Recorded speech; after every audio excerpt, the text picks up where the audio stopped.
छात्रों के साथ कभी किसी तरीके का समझौता नहीं हो सकता।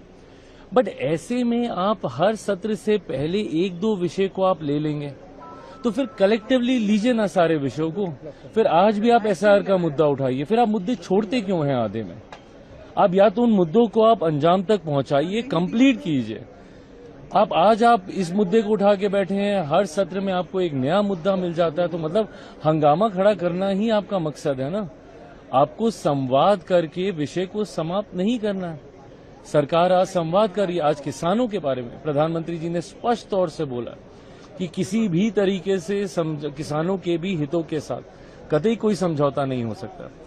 तो जब हम लोग किसानों के साथ खड़े हैं, हम लोग छात्रों के साथ खड़े हैं, हम लोग युवाओं के साथ खड़े हैं, ऐसे में और कैसे हम लोग मजबूती से खड़े हो सकें, ये सुझाव आप दीजिए। अपनाएंगे आपके हर सुझावों को, मानेंगे आपकी हर उस जायज बात को जो आप तथ्यों के साथ आप रखिएगा। आज प्रधानमंत्री जी ने कल अपने संबोधन में ये पार्लियामेंट खुलने से पहले उन्होंने बोला ही कि तथ्यों के साथ रखिए आप बातों को, तथ्यों के साथ चर्चा होगी।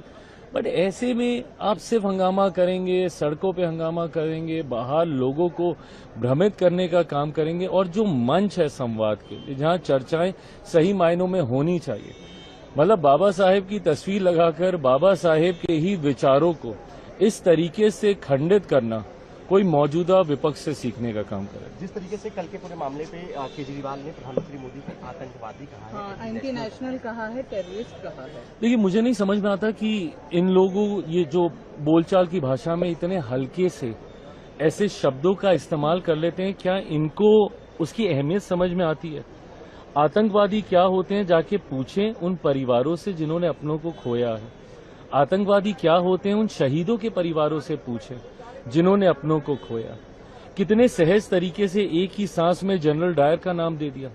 मैं भी 3 दिन पहले मैं खुद जलियांवाला बाग में था और वहां से मैंने आह्वान किया था कि हर भारतीय को कम से कम जीवन में एक बार यहां आना चाहिए, और उस धरती पर खड़े होकर आपको एहसास होता है कि क्या आप सही मायने में आजादी के दीवानों ने जो अपना सर्वोच्च निछावर किया ताकि हम लोग खुली हवा में सांस ले सकें, क्या हम उसका सम्मान कर रहे हैं?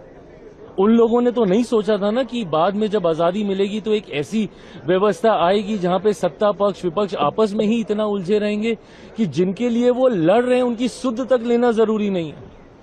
आप किन के लिए लड़ रहे हैं प्रभु? आज आप किसानों के लिए लड़ने की आप बात कर रहे हैं, आप युवाओं के लिए लड़ने की बात कर रहे हैं, तो लड़िए ना। यही जगह है, वो लोकतंत्र का मंदिर बाबा साहब ने यही बना के दिया।